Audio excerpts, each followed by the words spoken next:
Paz do Senhor. Levítico 10 diz assim: E os filhos de Arão, Nadab e Abiú, tomaram cada um o seu incensário, e puseram neles fogo, e puseram incenso sobre ele, e trouxeram fogo estranho perante a face do Senhor, o que eles não ordenaram. Então saiu fogo de diante do Senhor e os consumiu, e morreram perante o Senhor. Vamos meditar nesse fato desses moços que perderam a vida na presença de Deus. Mas antes, vamos compreender algumas coisas. Êxodo 30, do 34 ao 38, fala sobre o incenso. Como deveria ser feito, as especiarias que deveriam ser usadas. E no versículo 37 tem uma regra que diz assim: Porém, o incenso que farás conforme a composição deste, não fareis para vós mesmos, santo será para o Senhor.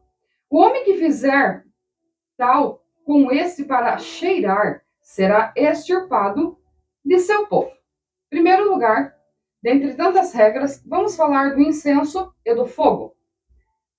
O incenso era usado no ritual de adoração. O fogo era uma manifestação de Deus e também tinha o fogo do tabernáculo. Tudo o que era usado no tabernáculo, é muito interessante essa parte, porque se você ler o livro de Levítico, Êxodo, Números, todos esses livros ali, você perceberá algo muito interessante. Deus capacitou artesãos para trabalhar desde as cortinas do tabernáculo, as obras de metal, cobre, ouro, prata, madeira. Deus capacitou. Então, tudo no tabernáculo era único. Não era para uso pessoal, era para uso específico dos rituais de adoração. Sejam os móveis e utensílios em que era usado no pátio, no lugar santo ou no santo dos santos. Percebemos que o incenso, ele era algo para ser usado somente no ritual de adoração, com uma receita própria. Vamos analisar outro detalhe. Levítico 6, do 8 ao 13, fala sobre a lei do holocausto. Em outra passagem, já temos a construção desse altar, a fabricação, e agora, como deveria proceder? Olha o que diz o versículo 13. O fogo arderá continuamente sobre o altar, não se apagará. Os trabalhadores do templo teriam que cuidar da manutenção, limpeza, organização e seguir algumas regras importantes. No capítulo 8 de Levítico, tem um ritual muito interessante, que é a consagração de Arão ao sacerdócio. Arão e seus filhos. Porque o sacerdócio funciona diferente.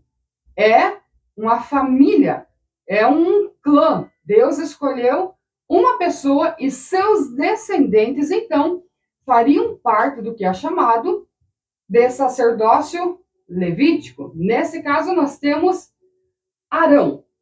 Olha só. Falou mais o Senhor a Moisés, dizendo: Toma a Arão e seus filhos com ele e as vestes, o azeite da unção, como também o novilho da expiação do pecado e os 2 carneiros e o cesto de pães. 6. Moisés fez chegar a Arão e a seus filhos e os lavou com água. Na sequência, você pode ler em casa, foram lavados, aí foi colocado a roupa neles. A roupa, a estola, a mitra, o éfode com urim e tumim, que eram as pedras, enfim, são caracterizados. O sumo sacerdote usava aquela roupa mais colorida, mais bonita, e essa roupa simbolizava o desempenho da função. Aqui tem um ritual muito interessante. Olha o que diz o versículo 12. Depois derramou do azeite da unção sobre a cabeça de Arão e ungiu-o para santificá-lo. Antes ele já havia ungido o tabernáculo também. 13. Também Moisés fez chegar os filhos de Arão e lhes vestiu com túnicas, com cinto, apertou-lhe as tiaras, como o Senhor ordenara a Moisés. Perceba, tudo na consagração, tudo no tabernáculo, é Deus quem determina como deve ser e acontecer. 14. Então fez chegar o novilho da expiação do pecado. Dentro dessa formalidade dessa consagração, tem também os holocaustos, a matança dos animais, como forma de agradar a Deus. O versículo 17 diz: Mas o novilho com seu couro, carne, esterco, queimou com fogo fora do arraial, como o Senhor ordenara. 18. Depois fez chegar o carneiro do holocausto. 22. Depois fez chegar o outro carneiro. Agora no versículo 23 tem algo interessante. E o degolou, e Moisés tomou do seu sangue e pôs sobre a ponta da orelha direita de Arão, sob o polegar de sua mão direita e o polegar do pé direito. Na consagração existem, então, esses 3 pontos. Orelha, dedo da mão, dedo do pé. O sacerdote tem que ser alguém que ouve a Deus, que age na vontade de Deus e que caminha no propósito de Deus. O sacerdote não tem vontade própria. No momento em que ele foi consagrado, ele está ali para ouvir a voz de Deus e fazer os rituais em que o próprio Deus havia determinado. Bem, após essa celebração, então acontece algo interessante. A Bíblia diz que no versículo 9 e 23, a Bíblia diz assim: Então entraram Moisés e Arão na tenda da congregação, depois saíram, abençoaram o povo, e a glória do Senhor apareceu a todo o povo. Porque o fogo saiu de diante do Senhor e consumiu o holocausto. Nós percebemos que após a consagração, eu não vou ler tudo porque são muitos detalhes, você pode ler em casa. Arão saiu e abençoou o povo. Mas quando Arão e Moisés estão juntos, é que há uma manifestação da parte de Deus como fogo.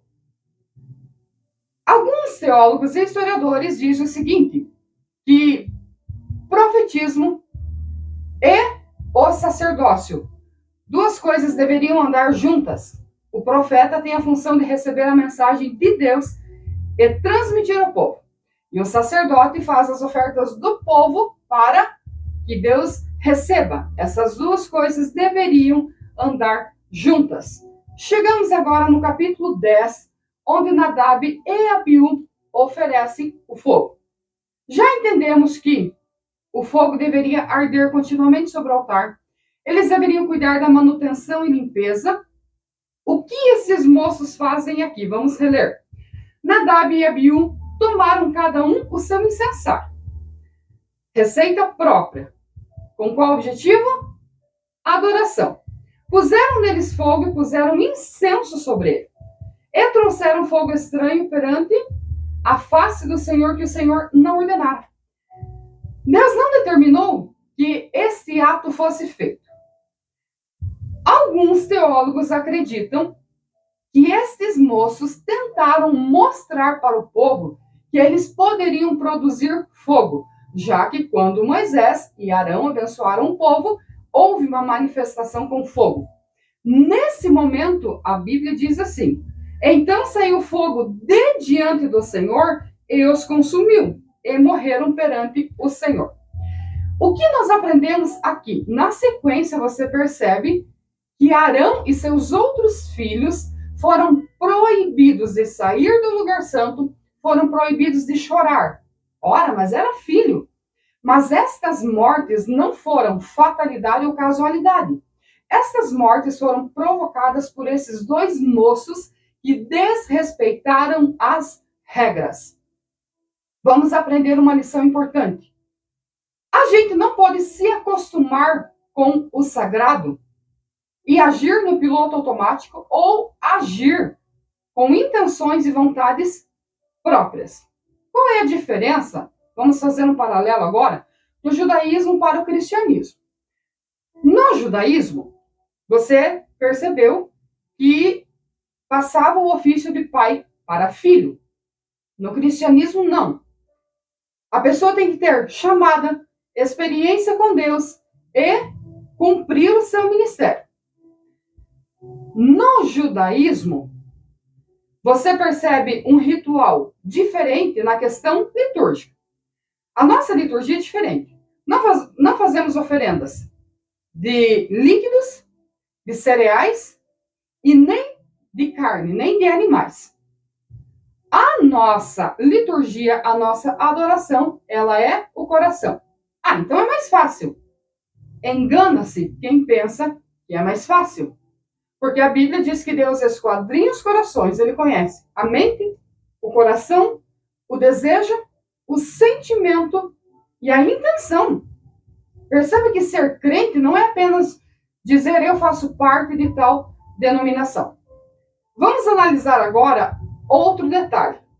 Quais são as regras para servir a Deus e principalmente para as pessoas que trabalham no templo, na ministração? Existem regras de conduta, de comportamento, do que pensa, do que fala, como age. E Deus julga os corações. Por exemplo, para mim cantar, não basta eu ensaiar um hino que alguém teve uma inspiração, não basta eu decorar e ir até o altar e cantar. Eu preciso, antes disso, descer na humilhação, na oração, na entrega a Deus e na consagração, na entrega do meu louvor para Deus. O que mais tem no século XXI é talento. Quantas pessoas que você conhece que canta, que toca, que tem oratória, que tem liderança, tem até cursos de liderança. Mas a consagração para a ministração no altar de Deus continua a mesma. Nós temos duas religiões, vamos dizer assim, duas fases diferentes, mas o princípio é o mesmo. O Deus é o mesmo. E a reverência para com esse Deus deve ser a mesma.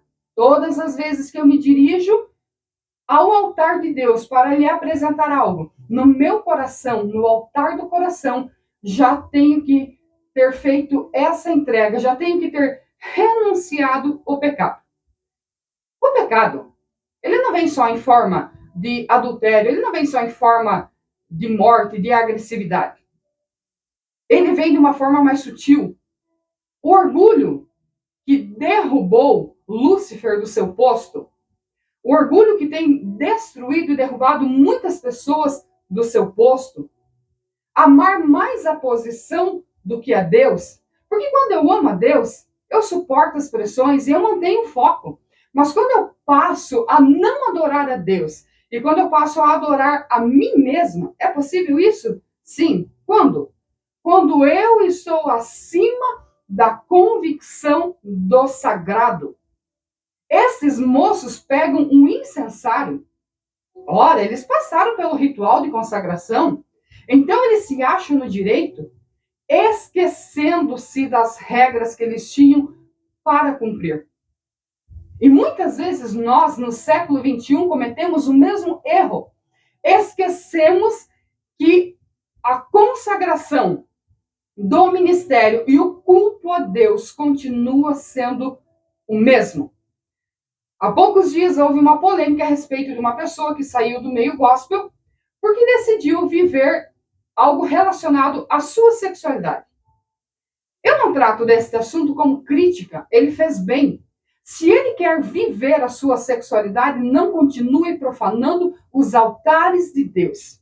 Se todas as pessoas tivessem esta postura, a vida cristã seria diferente. Onde está o problema?